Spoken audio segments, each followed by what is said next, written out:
We all care about something. The interesting question is why? Pull up a chair. It's time to question everything. All right, as we said in our opening, that this is an exploration of fandom, and we're going to look at fandoms across the board. So I figure who best or who better to bring in for fandom than a guy that I have known more years than either one of us wants to admit. That's He true. runs the My123Cents podcast and YouTube channel. You can find him. Kevin Hunsperger. Kevin, welcome to Question Everything. Thank you for having me, Chad. This is exciting. I'm happy that you are doing some creative content and getting back out there in that space. So this is exciting to do and be the guest and not have to be the host. So I'm looking forward to our discussion. Yeah, that's the challenging part for me. Is I'm used to being, the sidekick, the Ed McMahon, come in with a "oh yeah" or a sarcastic comment, and now I have to kind of lead the discussion. So, um, my first question to you was, because I know you remember, because for you it was a day your life was changed. For me, it was a Monday. Do you remember when we met? I started, Chad and I met here in Southern Illinois. I'm still here. He escaped many years ago, but You were the smart one. yes. And you know, at a TV station, WSIL, here in Southern Illinois, I started on January 9th. I'm weird with dates, so pardon my That's what your ability wife to said remember too. those things. Yeah, I started on January 19th, 2004.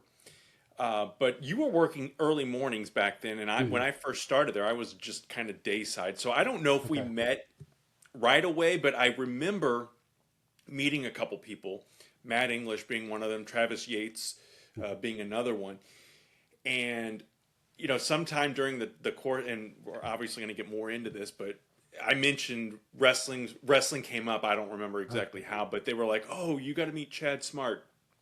He's the morning director, and so we met somewhere within that time period, probably within the first couple of weeks of me being there. So January of 2004. So more than 22 years, Wow. which is a long time.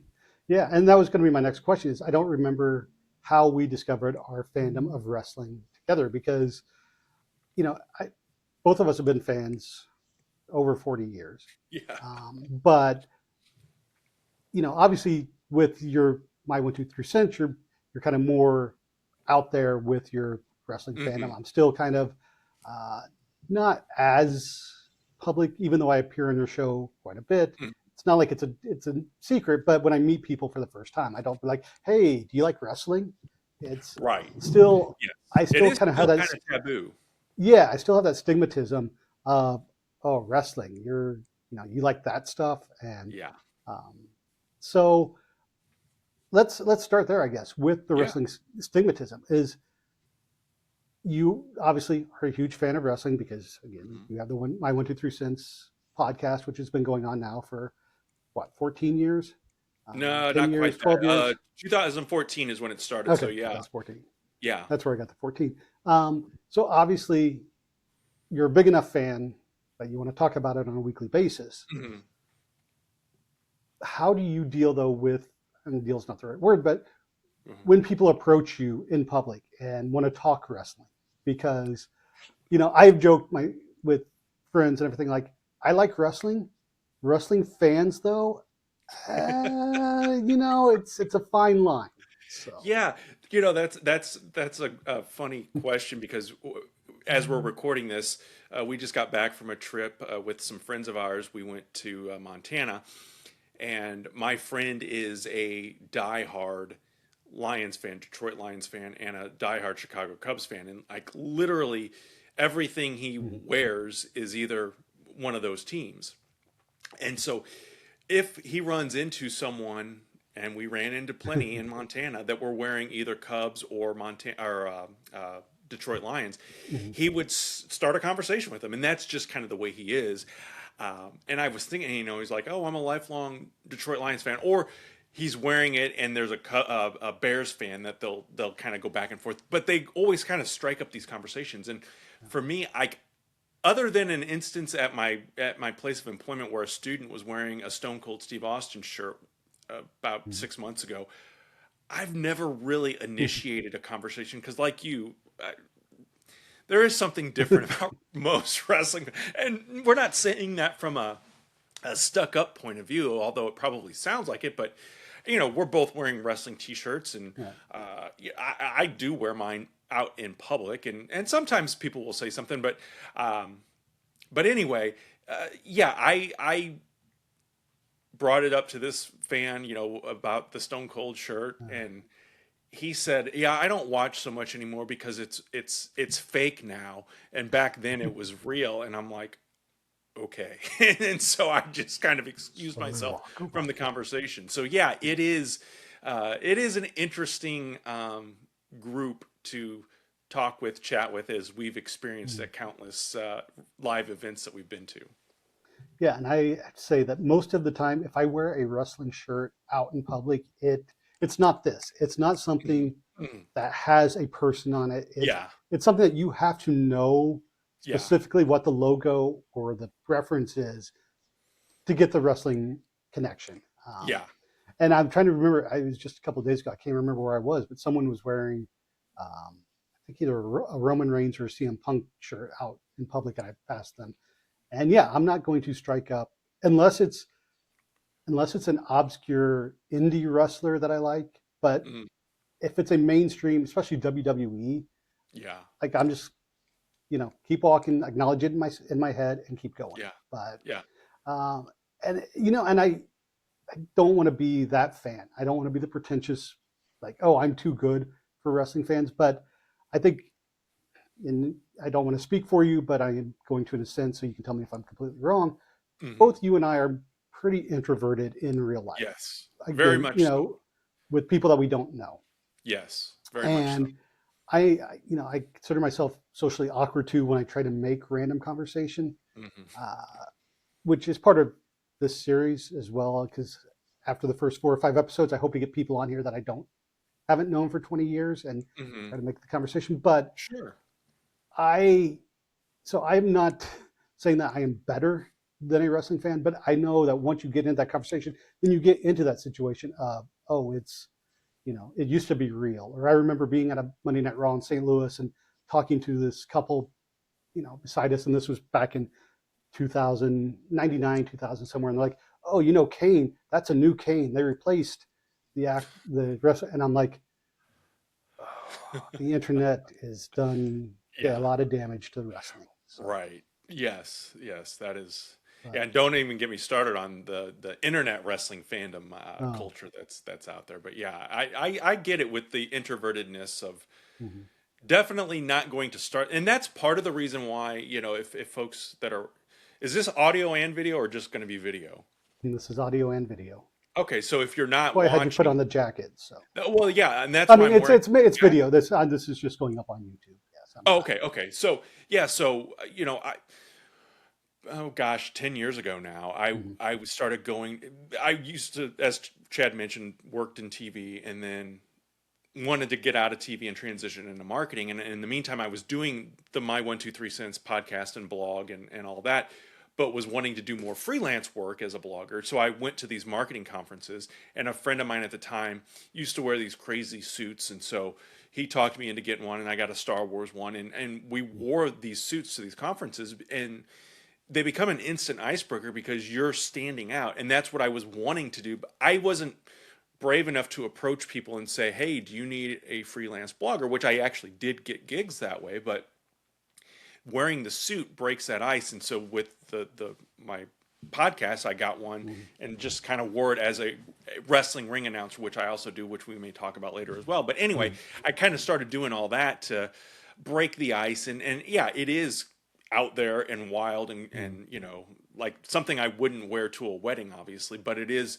that kind of tool, I guess, or aid in Yeah. starting a conversation that I may not normally walk up and start a conversation about.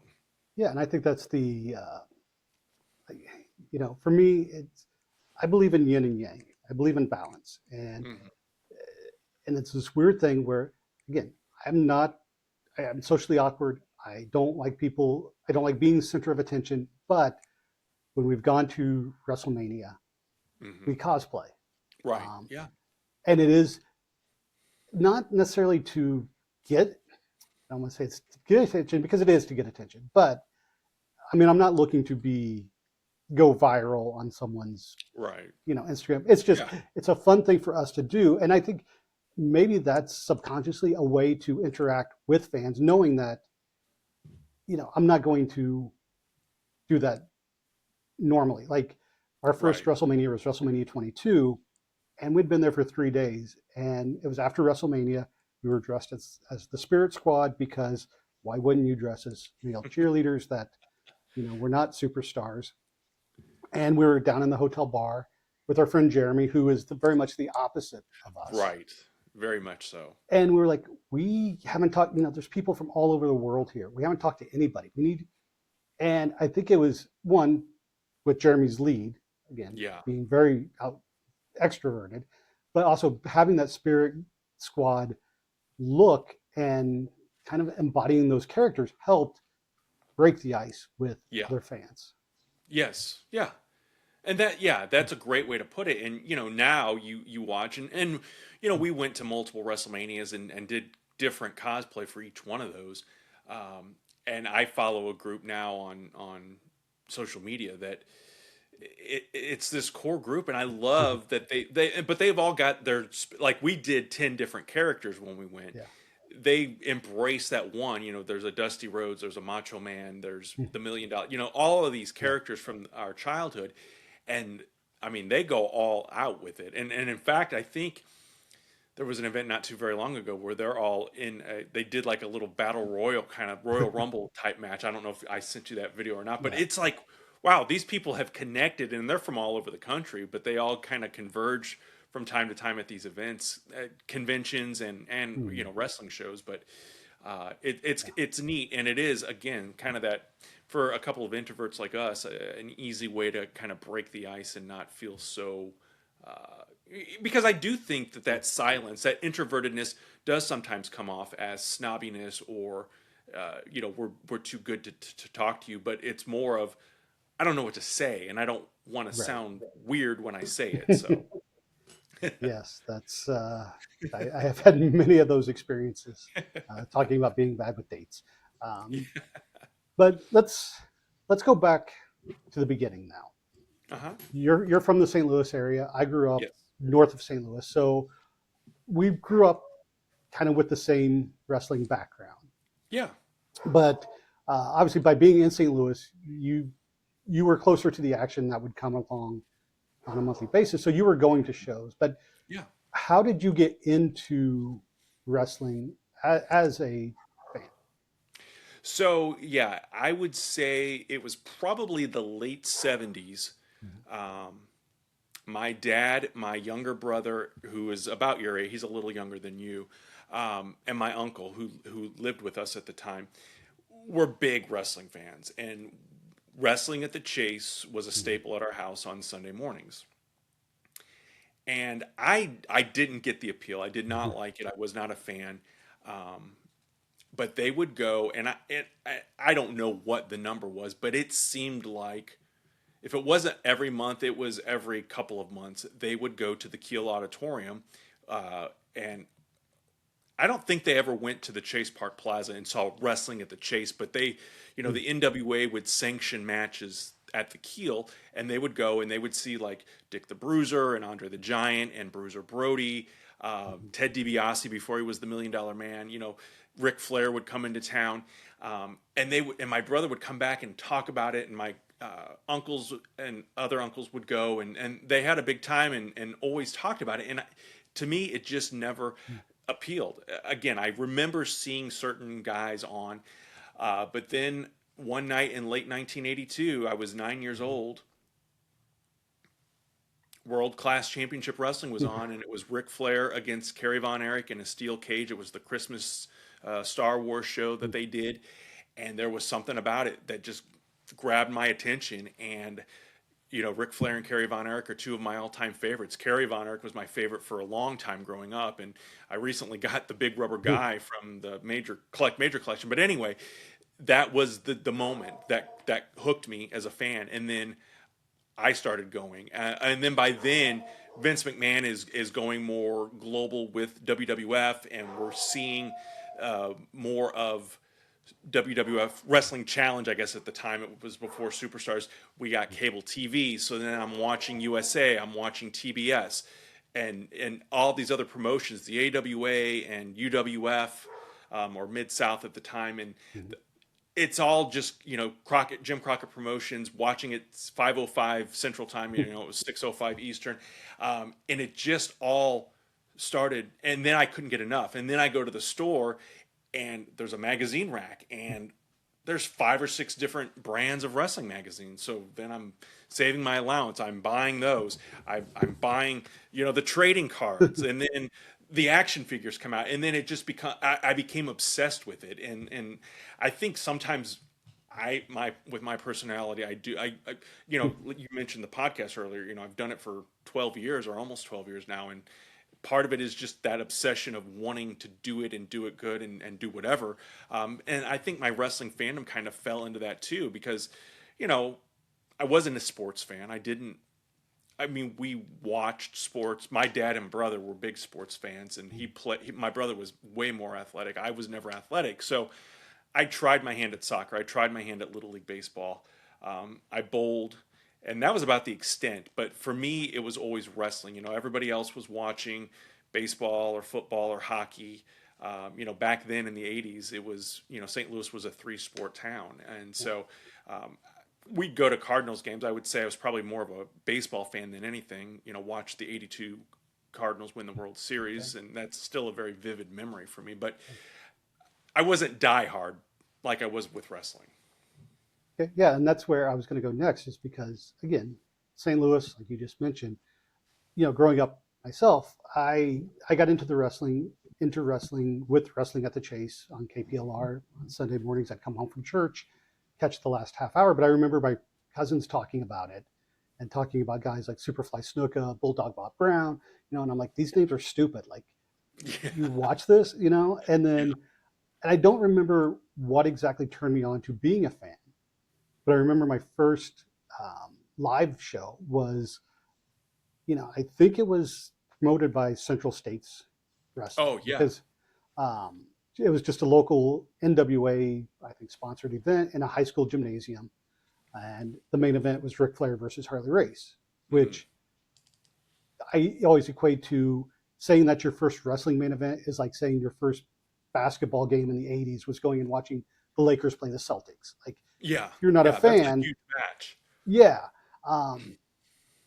But you know, I too remember the '82 World Series and the Cardinals winning, and in '85 I was collecting baseball cards, and the Cardinals had Vince Coleman Hmm. and you had Dwight Gooden on the Mets, like, and you had Pete Rose. Like, I remember that time in sports, Yeah, but I don't remember being a diehard baseball fan. I mean, I would watch it. yeah, Never got into hockey. Didn't get into football until later on in the '80s. Um, so I guess, again, because you were in St. Louis, and my family would go to like one Cardinal game a year, always against the uh-huh, Phillies for some reason. I don't know why. Um, but wrestling was more of the sports focus. And maybe it's because, like you, I was not athletic. I hmm, played Little League and only got to play when we went an X amount of innings because everybody had to play. yeah, Um, yeah, you know, and I think, when you look back in the '80s as well, it was this era of larger than life characters. sure, yeah, I mean, we mentioned Ric Flair, but Hulk Hogan was, this big yeah, hulking persona, if you will. Um, and even with music, that, I gravitated towards the glam metal, hair metal scene because it was these characters. So yeah. I don't know if you can resonate, if that resonates with you as well. It's like, is that why maybe Kerry Von Erich or Ric Flair appeal to you more than Bruce Sutter, Ozzie Smith, or Yeah, uh, I would 100% say that, and I think that you know it wasn't just wrestling. It felt like the '80s in general, and maybe it's because we grew up and we're more nostalgic, and I don't know what kids in the '90s or in the '70s felt like, but um, that being kind of our core time as impressionable and watching. But like Mhm. you mentioned, my brother was a huge Kiss fan and had the makeup and had the kit and Yeah. went to Kiss concert and saw Ozzy. I wasn't. I was very, and I thought we were kind of on the same wavelength. But then when you kind of started talking about some of your music choices, because non-athletic, I think we're both creatives, and I liked to write as a kid, and I would sit in my room and play records and pretend like I was a DJ on the radio or whatever. So I would do those kinds of things and not, again, I wasn't playing football or baseball, or even, watching a ton of it. When we were kids, Mhm. we would go to a few Cardinals games here and there. I can remember one time we got there early and got to go on the field, and there's a picture of us all with my brother and a friend of ours that we're getting to do those kinds of fun experiences. Never went to I didn't go to a NFL game until I was in college and had met my wife, and her parents got us tickets. But my uncle was a diehard blues fan, so I went to a few Mhm. blues games back in the day. But beyond that, I just never it never sports never appealed to me, and I don't know. Yeah, maybe it was because it wasn't as it was just wrestling was so bombastic, and I think that Vince McMahon, and for all of his flaws, helped Mhm. create that world. Because then I can remember, after the Kerry Von Erich thing, later that summer, that into the '83, flipping through the channels. It was during the summer. Had some friends over, and we came across, it was either Primetime Wrestling or Tuesday Night Titans. I don't remember which show it was, but you know. George the Animal Steel, before he was a baby face, was on there, and I mean he's going to catch your attention. This guy covered in hair and no and bald head, Jimmy Snuka and Don Morocco. I can vividly remember these guys. Roddy Piper was running his mouth. So you see these things, and Yeah. it just grabs you. I can't explain how or why, but the funny thing or the weird thing about it is, like, I'm not into the Marvel movies, and because those characters are all larger than life too, but it's wrestling. For me, it was always wrestling and Star Wars, and then I was more of a Hanna-Barbera kind of guy, Mhm. and video games. I wasn't into the violent or shoot 'em up kind of games. It was always Pac-Man or So I'm very probably kind of a wimp when it comes to all that stuff. But the wrestling thing for me was always from day, from that first Mhm. time that it really when I connected with it, I just hit the ground running with it as a fan. Is it, and then this is just a thought that came to me, and I don't know, Hmm. but with wrestling, we knew, like we said, wrestling at the Chase was every Sunday. You Hmm. had, you said Saturday nights, or, TBS had, Yeah. WCW Saturday night, JCP. Is there something with that, the consistency of knowing when you could watch wrestling as opposed to, I remember watching Cardinal games on KPLR, but I know they didn't broadcast every single Cardinal game. Um, Right. Yeah. and I remember being very upset when I would tune in to watch Charles in Charge or Out of This World, and there would be a Blues game on Mm. instead. And I'm like, why is hockey on? Hockey's stupid. As you see all the hockey pucks behind me now. Um, you can go back and listen to my conversation with Mike DeKalb last week on the last episode to find out more about the hockey influence. But is there something about consistency of knowing when wrestling was there that highlighted your fandom? Yeah, that's a great point. And unlike traditional sports, and traditional forms of entertainment like sitcoms or TV dramas, there's no season for wrestling. Mhm. It's 52 weeks a year. Especially back in those syndicated days, it was Yeah. it was always on. And you're right. I knew at 11 o'clock wrestling was going to be on. I think at one point it followed Charlie's Angels and maybe Tarzan back in the day on KPLR. But yeah, there were a handful Mhm. of promotions that were accessible to the St. Louis market.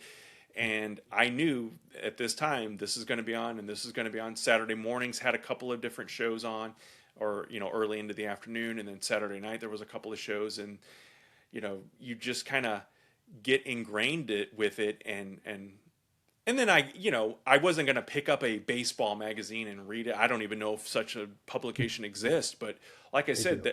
I'm not exaggerating. Probably 4 or 5 different wrestling magazines at one time, and I had subscribed. I would get subscriptions for my birthday or for Christmas, or pick them up at the newsstand or at the our local drugstore had, like I Mm-hmm. said, this rack, and I would just grab them once a month, and that became the thing too. Is I knew on whatever day of the week, that's when those new magazines would hit the racks. And so my dad would take me or my mom would take me up to the store, and we would, I would use my allowance and buy 2 or 3 or 4 wrestling magazines. Mm-hmm. Now, moving forward, because unfortunately, as we have discussed many times off air, uh, time marches on. Hmm. We get older. Has your fandom always been consistent through the years, or has it waned? I know for me in the mid 90s, when I was in college, when I didn't have access to USA Hmm. to watch Monday Night Raw, or TNT when WCW Nitro started, and I couldn't see that every week. Before the internet really came around, I was still a fan, but not as it wasn't as diehard as it was before or after. I would say that, because I've talked to others and I've heard others talk about their fandom, and then they talk about a period where they, you know, when I was a kid, there was probably a group of us that watched it and talked about it at lunch, and even went to the matches sometimes together. Mm-hmm. And then as we got into high school or got a little older, they all kind of got away from it. I never waned. And in fact, one of my other friends that I made along the way had, we've talked about it before on the My123Cents podcast, had the big satellite dish in his yard. And so I'd go over there and watch SummerSlam or WrestleMania or whatever the case was. And so even in college, the college years, I found the channel that it was on in Cape Girardeau with the syndication, and we had one shared TV in our lounge. And usually Sunday mornings, there's a lot of not active people up watching TV, so I would usually still be able to catch it. And I kept up with the end of the golden era and into the start of the new generation and all that. So I was able to keep up with it. Would go down the pizza place at SEMO had a cable, and Monday Night Raw was on. So I would, there was enough TVs that there were people watching multiple things. So I kept up with it all along. And then, of course, the advent of the internet towards the tail end of my college time, I'd get on rec.sports.net.pro wrestling or whatever it was. I don't remember what it was, but I would keep up with it that way too. And then I eventually moved into a house and had a TV and cable and a VCR at the time. And so I would record Raw. And then by the time I got home from work, because I worked every Monday night, by the time I got home from work on Monday nights, I was catching that rebroadcast of Nitro, and then I would watch Raw after that, and so I was still able to kind of keep up with it all. So I would say my fandom never truly waned, um, and it was probably around that time that I finally stopped buying the magazines when the internet really kind of came full circle, and you could, wrestling magazine, you're getting the news 3, 4, 5 weeks after it's happened. With the internet, it's a click of a couple of buttons and you're getting instantaneous Yeah, you're getting news information. before it happens. Yeah, Um, unfortunately, yes. yes. Well, and then that's the other thing, because I remember when the internet first became a thing, being in college, going to the computer lab, and I discovered Mikasa wrestling and Hmm. Yeah, Scoops, yeah, and that's because I didn't know about dirt sheets right. before the internet. I Yeah, there, Dave Meltzer, however you pronounce his name, didn't know the man existed.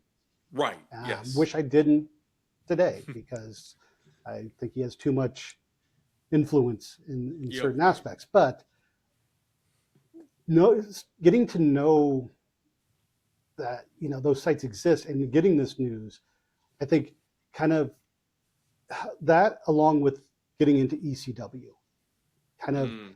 strengthened my fandom in the mid to late 90s. Hmm. Um, again, you said you were buying the magazines up until the internet. Yeah. So did the internet, would you say that had an influence on your fandom as well? Or was it just an extension of the magazines to where you're like, again, this is what I've already been doing for I 15 think it years? intensified it actually Hmm. because now, again, introverted, awkward, not really, by the college years, it's me as a wrestling fan. I drug my wife, who was my girlfriend at the time, to a couple of shows at the Show Me Center in Cape. Um, and she's like, "You need to make friends who like wrestling," because I didn't want to go alone. And so she was good enough to go with me. And we've talked about the Yeah. infamous TV taping show in St. Louis in the Yes. summer of '95 that I didn't know was a TV taping until we were 3 hours in. And she's like, "When is this going to be over?" And I'm like, "I don't know," because by that point I was ready for it to be over Yeah. too. Um, but yeah, I so then with the internet, you could get on, and I had AOL at the time, so you're able to chat with wrestling. They had all these different chat rooms and message boards, and so you're interacting in some cases instantaneously with the chat rooms, obviously, and then sometimes with these uh, bulletin boards or message boards, you could post stuff, and then you're getting. And I actually, looking back on it now, it sounds kind of weird, but I had made friends with people, and this was long before social media, and almost became like pen pals with these people. We would email each other, or he was an artist and he would draw different wrestling things and send it and stuff. So it was a weird time at the time, and maybe not so weird. I don't know, but you're connecting with people who are probably in the same boat as you, being that awkward introverted type, where this is the outlet. And so then you can become a little more,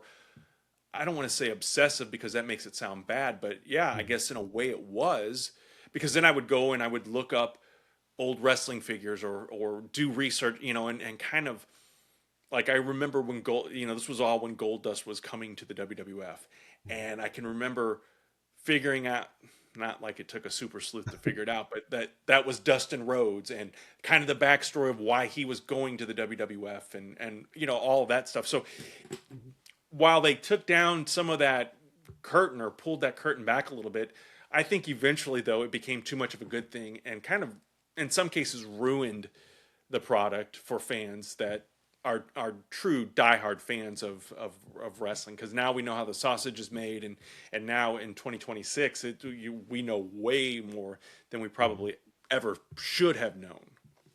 Yeah, but I still find there are fans who, even though we have access to the information, much like I guess across the spectrum with a lot of things that we have information access to, but people choose what to, in a sense, believe or not believe, or Hmm.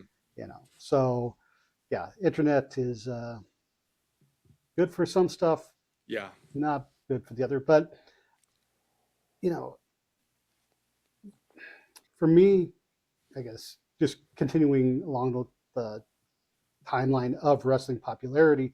Obviously, we get to the Attitude Era; it's very Hmm. popular, and then all of a sudden, in the span of a couple months, two of the three major promotions are gone. Yeah. You know, ECW shuts down, WCW gets sold to uh, WWF for the price of a loaf of bread and a carton of eggs. Which is a weird comparison. I don't know where those came from, but then there's like a downtime in wrestling because Yeah. when WW now E was the only thing around, that's when for me I got into the independent scene, which thanks to the internet, you Hmm. know, because prior to that, again, without knowing about dirt sheets, I also didn't know about tape trading, Yeah. and you know, but actually, in when the internet came around, that's how I discovered ECW. Is because I was in college at the time, and I was working at the TV station, and my friend Jeff and I were doing a hair metal video show, and it was only going out to the campus. And we're like, man, I want a bigger audience. And so I started going on. We were doing interviews with bands, and I remember we did one with Warrant, and I went on a Warrant message board and just started randomly emailing people, being like, "Hey, I did this interview with Warrant. Do you want to see it?" And Mm. started. exchanging emails with this one fan, and her signature line, her signature on her email was a bunch of Stone Cold Steve Austin quotes, and I made Mm. some reference about it, and she's like, "Oh yeah, I'm a wrestling fan." She was from Ohio. She had access to ECW, so I was Oh, like, "I'll nice. send you copies of my show," and she would send me compilation tapes of ECW television, and that's how I discovered ECW. Oh, Even though wow. I had read about it in the magazines. Yeah, Um, yeah. I know, when we met again back in, what did you say, 2004. Uh-huh. Um, Yeah. that's about the time, actually, within the year, is discovering Chikara, independent Hmm. wrestling. Ring of Honor obviously was around. TNA had started, but you were never big on the indie. Again, because Yeah. at the time you had to buy DVDs or trade tapes, Hmm. or buy the weekly TNA pay per view. It Hmm. wasn't as accessible as it is now. Yeah. I would say, um, our oldest son was born in 2000, and then our next child was born 18 months later in 2001. I would say if there was ever a time where my fandom waned, it was in that era, because first time parents, as they you're flying blind, and I was working overnights at the TV station that I was at that time in Indiana. So I was sleep deprived and, you know, Mhm. trying to raise a kid. And one of the things that, as you know, in TV news, the pay sucks. And, one of the cost cutting measures that we took at that time after our second was born was we cut cable. And so, I didn't have Monday Night Raw anymore. And this is this is after the WWF bought WCW, so Nitro wasn't around anymore either. But I was just basically relying on the internet for my wrestling. We would go to There was a group from that I worked with that were casual fans, and we would go to um, Buffalo Wild Wings back when they were showing the WWF pay per views, or one of them would order it and we'd go to his place and watch it or whatever. But my fandom, I was still a fan, but because of resources and trying to save money, it wasn't the way that it was. And then I feel like I can remember kind of reading about TNA, Mhm. but when we moved in 2004, and when we met, you really are the one that introduced me to that, and then of course Ring of Honor, and eventually Chikara, and all the other promotions. You and Matt and Travis and Randy and Mike Kahn, all those guys introduced me to AAPW, ironically enough, and some of the independent wrestling in Southern Illinois as well. Because again, I wasn't. It's not that I wasn't a fan; it was I was unaware of it. So I guess technically I wasn't a fan. But when you say I wasn't a fan, it makes it almost sound like you know about it and don't like it. I wasn't a fan because I just didn't know it existed, and so that really opened my eyes up to a lot of different types of wrestling, because as time went on, WWF became very mundane and the same. But then you throw in Ring of Honor or Chikara, especially with its glitz and glamour, and TNA even in those early years, I think it got criticized for being WWE light. But I do think that they were identifying and trying to find a niche beyond the WWE world, and I think they did an okay job at that. So it was intriguing enough. But again, I think we gravitate to what we're familiar with. So I didn't mind when Randy Savage or Lex Luger or Sting showed up on TNA to help integrate, and I don't mind it today with AEW. I know we joke about it offline, but I don't mind the familiarity coming in and kind of giving that rub, if you will, to some of the maybe lesser known talent that the company is trying to grow organically. Yeah. And I should point out, real quick, for those watching, we are recording this a few weeks before it will pop up on YouTube, because we're recording on a Monday. I believe on this Thursday, you are stepping back into the ring with a promotion that, Stride Wrestling, Yes. that you became, that AAPW morphed into, I guess, in a sense. You became the ring announcer, Hmm. your former tag team champion for the promotion, which, Yeah. again, It's crazy. Who says wrestling's fake? Yeah, Um, right. but this Thursday, you're stepping back into the ring with your partner, Keith Hatton, Yeah. to take on Axe and Gaylord. And hopefully, I didn't know if my check will clear in time for them to uh, teach you the ropes, let's just say. So we wanted to get you on the show before Yeah, anything exactly. happened. Yeah. Um, but so I guess then let's talk independent wrestling and getting involved with wrestling. Sure. When we talked about the internet and seeing how the sausage is made, hmm but we're actually in the promotion, and it'll crack me up when we're talking, and you'll start throwing around, you'll be like, "Oh, that popped me," or "Oh, hmm these quote unquote insider terms Right. Yeah. that how much of an effect on your fandom did that have? Because you know, I I will say I've wanted to work in entertainment since I was 5 years old, since I saw Star Yeah. Wars. Yeah. I have made a career, in the last almost 20 years, I've been in the LA area. I've worked on reality television. I've worked in other shows. And I think part of my lack of interest, let's just say, in TV shows or films at the moment is because I've been on the other side. I've seen Mhm. the inner workings. So, for you being, and obviously there's a big difference between Stride and WWE. Sure. But Stride has had wrestlers that have appeared Yeah. on WWE programming, so there is some connection there. Right. Sure. But has that played any part in your fandom or lack of fandom over the years? That's a great question. I first got involved with All American Pro Wrestling at APW, thanks to Chris Hagstrom, who kind of, I don't want to say bought the company, but it was an indie promotion that was running in gyms and churches and very low key. And I think you and I had gone to a couple of shows Mhm. before Chris got involved with it.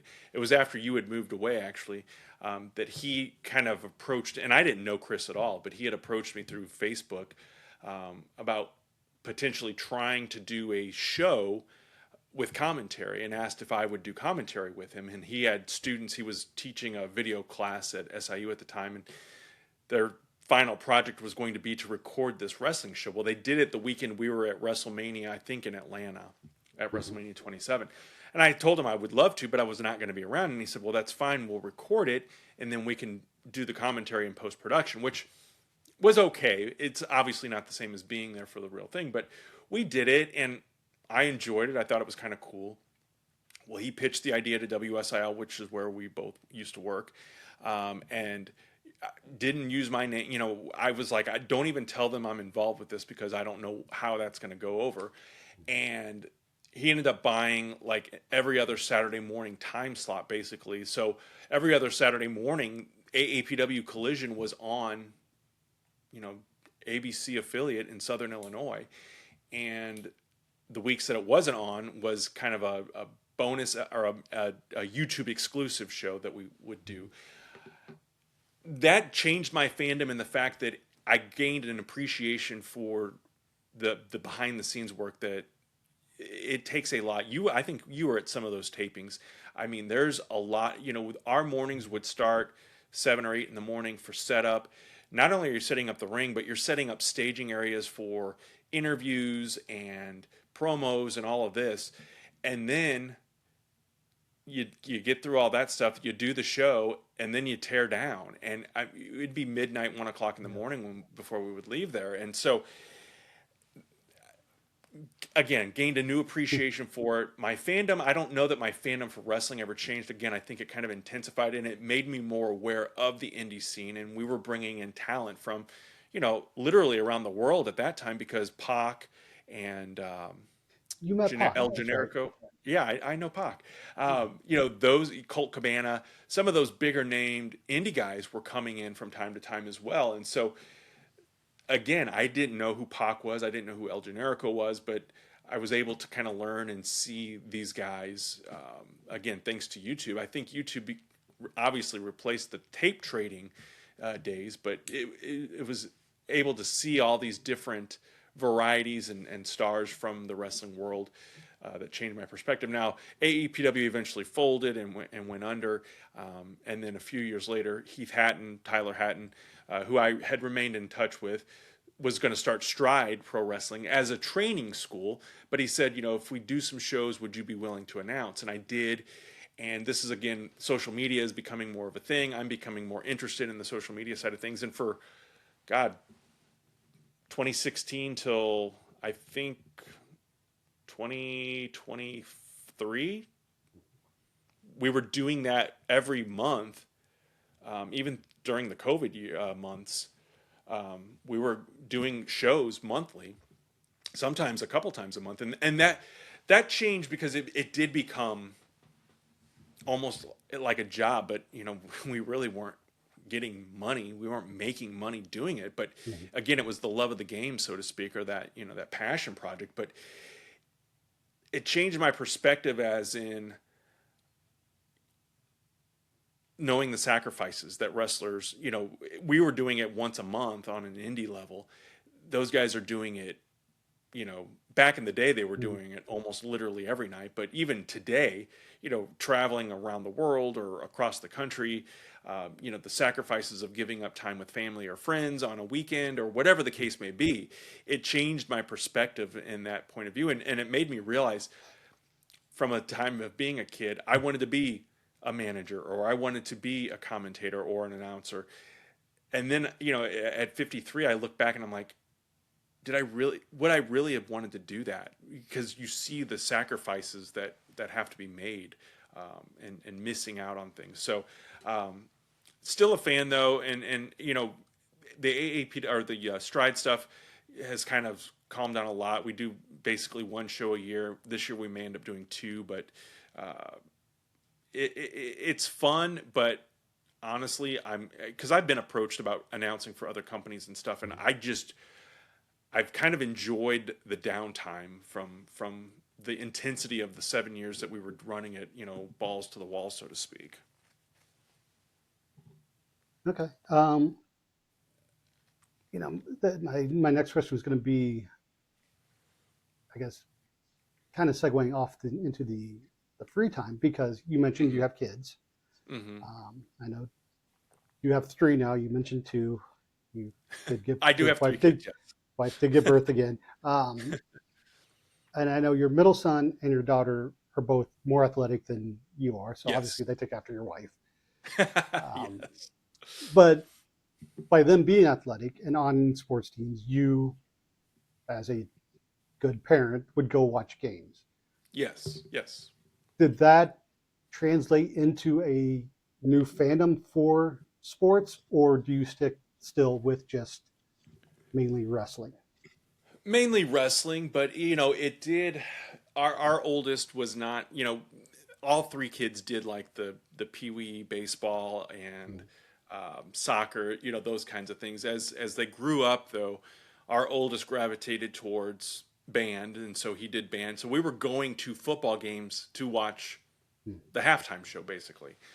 Um, I mean, my middle son played from seventh grade all the way through high school, and I still couldn't tell you anything about the game of football. I know there's four quarters, and I know what a touchdown is and the points and all that, but much outside of the basics, I couldn't tell you. And in fact, one time they asked me to run the clock at a game, and I had people screaming at me from the stands because I was screwing up so bad. But and then our daughter was, primarily through high school was a cheerleader, and so we were again going to games. So I went from games. From the time my son was in seventh grade until my daughter, who was 4 years younger than him, graduated from high school. So we were going all the time. It never really changed my point of view or fandom. Baseball, he played a lot of baseball, travel ball. We were on the road a lot. But also with three kids, sometimes we had to divide and conquer. And my wife was a bigger baseball fan, so she would go take him to the baseball. If there was out of town tournament or whatever, she'd go with him, and then I would take the other two to their stuff before our oldest was driving. So, yeah, it became. I obviously, if my kids weren't playing, I wouldn't be there watching. But I enjoyed it. I didn't like. I wasn't thinking, oh God, I'd rather be home watching wrestling right now, because there were times, and in fact, probably that last year that my daughter cheered, um, thanks to the advent of this device, the iPhone, I could watch the Royal Rumble during a basketball game, and still see her go out and cheer and do her thing. But I was, obviously more interested in watching the Royal Rumble than the high school basketball game. And so, yeah, my fandom never decreased or increased. I think it probably stayed about the same as far as watching.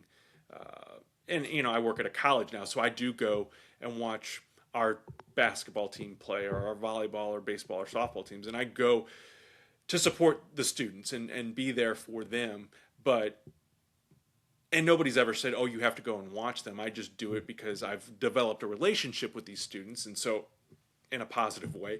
And so I don't view it as a chore, like, I got to sit here and watch this game. And I get into it, but I don't know enough about sports in general. Like, we watched the game the other night, well, now a few weeks ago, where the Knicks set the record of the biggest comeback or whatever Yeah. in NBA Finals history. Stupid And Danhausen. admittedly, it was because of Danhausen. And I had mentioned to my friend, because we were in Montana at the time, and I had mentioned to him about the Danhausen thing, and he's like, "You only want them to win because of that stupid wrestling thing." And so, but yeah, and that's the whole other thing too, is in your 50s and explaining to your friends, that you're going to wrestle, or that you are collecting wrestling figures, or whatever the case may be. It does become a little bit of a, but you know, I I think that as we've gotten older, it's become more acceptable because of podcasts or because of other wrestling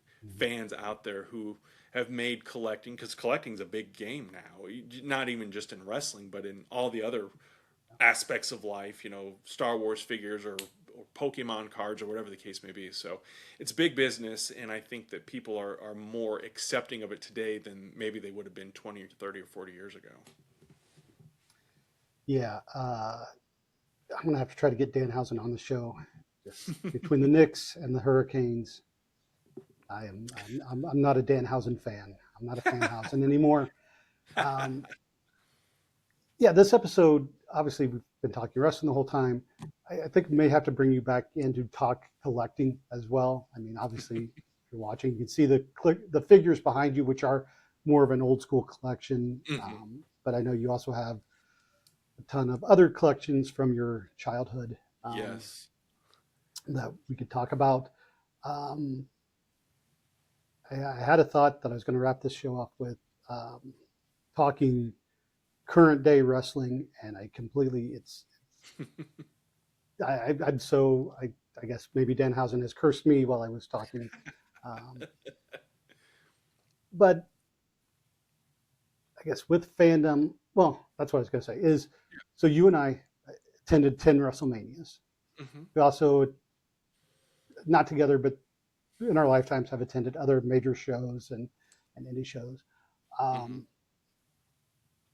right now, there are no plans for any future WrestleMania. One, Hmm. because we only know the next year is going to be in Saudi Arabia. We don't know beyond that. So the prices are, you can't afford to do anything anymore. I thought as I became an adult, I would be able to afford better things. That's not happening. But and I guess this is part of it too. We're older. There's something about when you're in your 20s or 30s going to WrestleMania. But Yeah. in the future, let's say again, WrestleMania coming to Nashville, their new Yeah. football stadium. Tickets have, TKO has listened to the fans, made shows affordable. Do you have that desire or that, um, that want to go to a live event, or are you satisfied with just watching from home? Which I think the way I'm asking is that fandom strong enough to get you to go out to something, or is the fandom just good enough to sit on your couch and watch? That's an excellent question, and I when we go, it's like it's an ordeal. It feels like an ordeal. I guess it's Mhm. not an ordeal, but it's like, getting there, parking, getting to the, getting into our seats, sitting there for 6 or 7 hours watching the wrestling show. Um, Here, I can get up, especially now with all the commercials. You can get up, you can go get a sandwich, you can go do whatever, whatever, whatever. I love watching from the convenience of home, or if I'm on the road, watching from my phone. It's funny though, because when we went to WrestleMania 39 a few years ago, back in 2023, I had a blast. I think that was, if it wasn't my favorite, it was one of my favorite WrestleMania experiences that we did.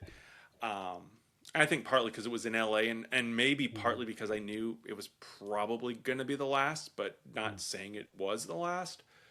I joked with my wife and our friends because we flew out of Nashville when we went to Montana recently, Mhm. and drove, of course, past the stadium. And I said, WrestleMania, rumor is going to be here in the next few years. And I said, we'll have to go, and yada yada yada. And I didn't get a oh hell no or anything like that. So I'm not taking. Obviously, I'm not going to go to Saudi Arabia because our friends are going to Germany in November to watch the Lions play. And so I joked with my wife and said, "Oh, WrestleMania is in Saudi Arabia next year. We're going to Saudi." And she laughed and she's like, "Is it really?" And I said, "Yeah." I said, "I don't want to go to Saudi Arabia." Uh, Right. but I never say never about a lot of things. So I think that if it's, and I wouldn't mind the drive to Nashville because it's only Mhm. 3 hours from here. So um, if I can keep the expenses of that, like travel and all that down, I wouldn't mind splurging and going to another WrestleMania. So I never say never. Yeah. It's funny because for me, 39, due to events beyond WWE, just other events is that happened that weekend. 39 is not my most favorite, or I had a very disappointing time at 39. I'll just leave it at that. The show Mm. itself was fine. It was things, you know what I'm referring to. We'll leave it at that. Um, so part of me, because that was the 10th WrestleMania, that initially was going to be like, this is 10 and done. Like, that's a good Hmm. number. Uh, but then again, remember how bad WrestleMania 10 was and how great WrestleMania 11 was. So maybe we need to have that 11th just as a better um, end cap. But I don't know. Again, who knows what's going to be happening in 2 years or 3 years whenever WrestleMania comes around. I have found that if I ever say I'm never doing something, odds are I'm going to end up doing that.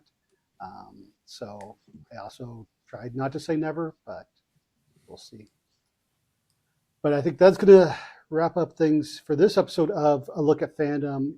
Kevin, thanks for coming. Do you have any Yeah. other last words you want to say about your wrestling fandom, or words to someone who, uh, I don't know if you want to address people who are not fans or people who, do you have any words about fandom? Let's just leave it at that. I would imagine that most people who stayed for this episode are wrestling fans. So I don't need to say to you that we already know it's predetermined. You don't have to tell us that it's fake. You know, I don't tell people when they say they're a uh, Arnold Schwarzenegger fan that Terminator's not real. So we get it. We know that Yeah. part of it. So that would be my thing for the non fans out there. But if you're a fan, whatever it is, get in there and enjoy it. Life is way too short to worry about what other people think. Chad and I, 22 years ago now, going to that. Actually, we went to some indie shows even before that, where Mhm. we sat at that show wearing the luchador masks and felt pretty stupid, but it was also a lot of fun. So don't take yourself so And those are the seriously. guys two of those guys are you will have wrestled by the time this airs. So Exactly. And so it's a weird, get out there and enjoy it and have fun. And who cares what other people think? Live your life and have fun doing it. And if as long as you're not hurting anyone, have fun with it. yeah, I agree. And if you have a fandom that you want to talk about, leave it in the comments below. Otherwise, we're going to continue this series looking at different fandoms. And I'm looking forward. Again, for me, this is a chance to try to reignite some fandom that's been waning over the last few years. But we'll see what happens on the next episode. Until then, question everything.